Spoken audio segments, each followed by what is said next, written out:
Hello, my beautiful people. This is another episode of Unsolicited Advice. Good morning and welcome to my YouTube channel. Over time, I have learned to listen more than talk more. It will help you as an adult. There are some assumptions you have about people, there are some speculations you have about people. It doesn't make it right, it does not define who they are.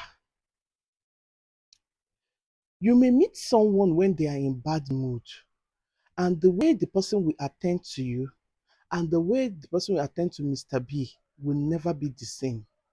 You trying to relate your experience with what Mr. B is talking about, you will be like, are you sure it's the same person we met? Sometimes your mood of approach, the way you approach people, determines the response you get. Sometimes your speculation about people are not actually who they are. Your speculation shouldn't define anyone. Normalize telling people that, when I met this woman, she was nice to me. When I met her, she was not, I don't think she was in her right frame of mind. She was not happy. Or she was very hostile to me when I met her. Don't say, that woman, she's very, very hostile. You don't know her. Some homes, some relationships have been broken based on speculations. I thought, I was thinking, why can't you stop thinking and start asking questions? Coincidentally, you are passing by and you saw your husband carrying a woman. Since you don't have trust, why can't you stop? Just stop the vehicle.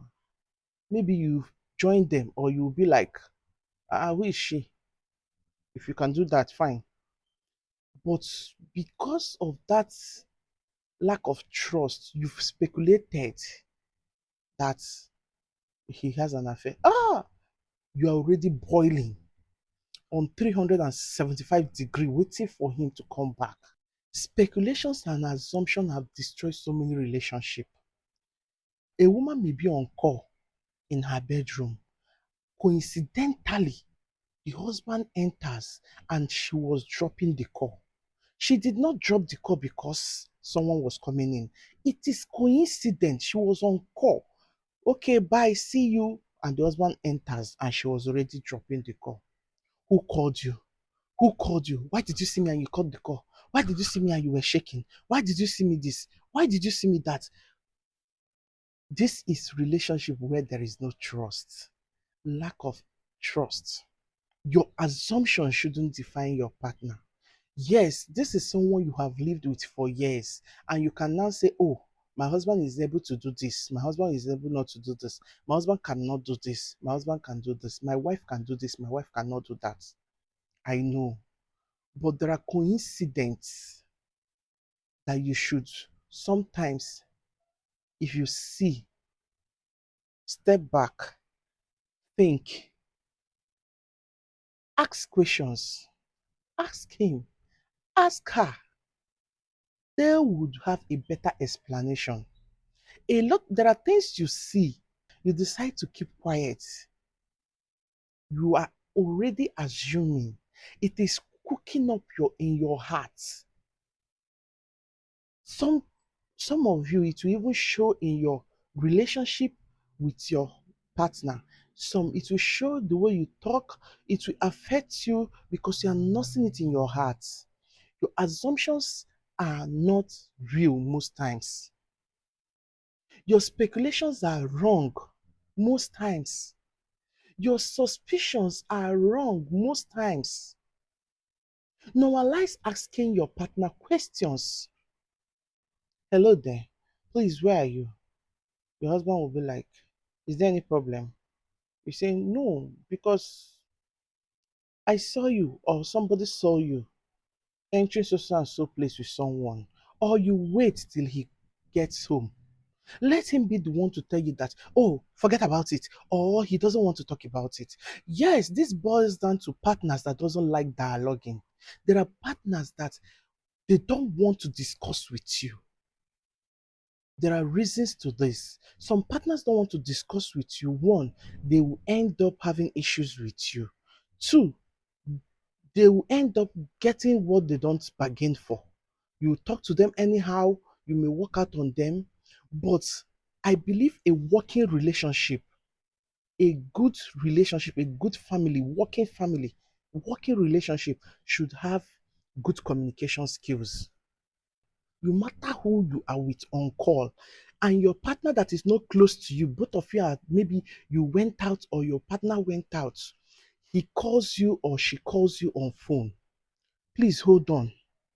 Even if you are with the president of Nigeria, even if you're about to strike a deal of 100 million, let us say you are in that important call that you cannot hang it up and call back later. Then you keep talking with the person. You can easily type a message to your partner, please send me a message, I'm on call. While you're on call, you can do that. But if you are so busy that you don't want to be distracted with what you are talking about, I believe as long as that your partner have called you once or twice, please let me reach out to my wife. I'll get back to you. She has been calling me. She's not around. She went out. It could be a case of emergency. You could be the last person she can call. You could be her last hope. So it could be the last call that they can dial before anything will happen. If the person call you once, twice, please, no matter the amount involved in whatsoever conversation you are having with the third party, with whosoever, with an outsider, hang it on and call your partner. That is what I believe should be relationship. Let it be that important to us. Let our partner be that important, as important as money, as important as ourselves to us. In marriages or relationship, if anything should happen to your partner, you are the one to be questioned, either by family or by government. So I believe you should do every necessary thing you are supposed to do. Let it be that whatever you did not help. Your husband has been calling on call. He has given you 3 missed calls and you are on call. Hey, that Ashebi, which color did we finally choose? That lady. Did you see that the husband just got her a car? She got a new wig. Unnecessary discussion. It doesn't make sense. Let your partner feel that importance. Let them know. Let them know.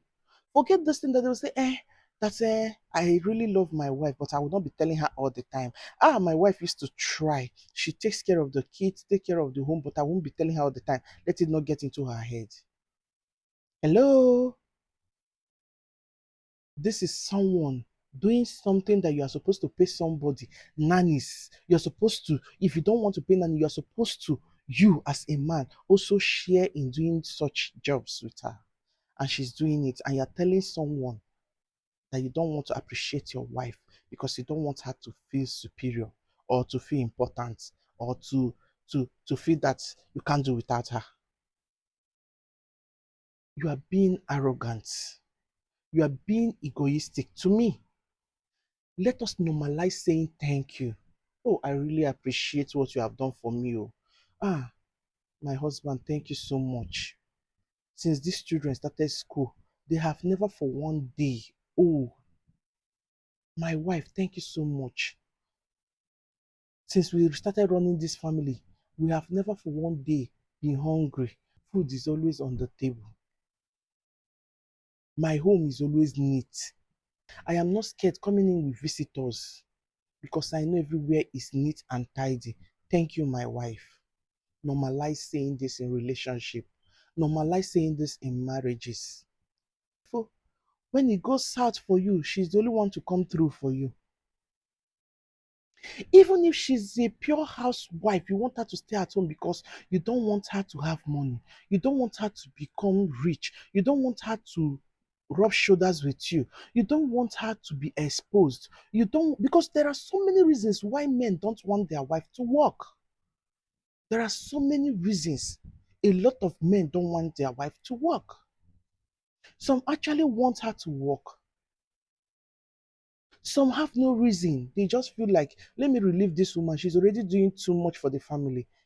Honestly, some, that is their reason. This woman has been trying for this family. Let me just relieve her since I can cater and provide for the family.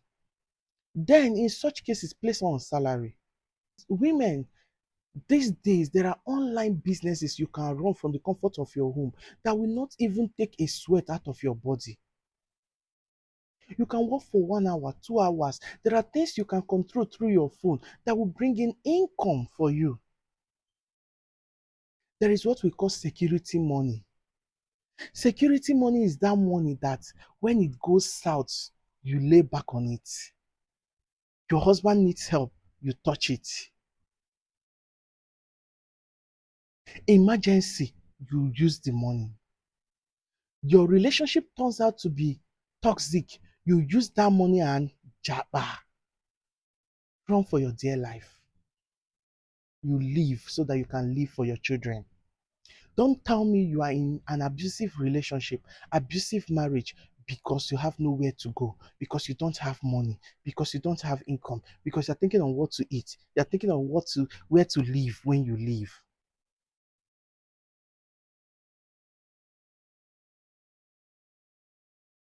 When speculating, assuming, suspecting things, I believe you should do your due diligence by investigating properly. Ask questions, ask the said person, the person in question, ask them, sit them down, dialogue with your partner. I don't understand you anymore. You have totally changed. This is not you. This was not how this marriage started.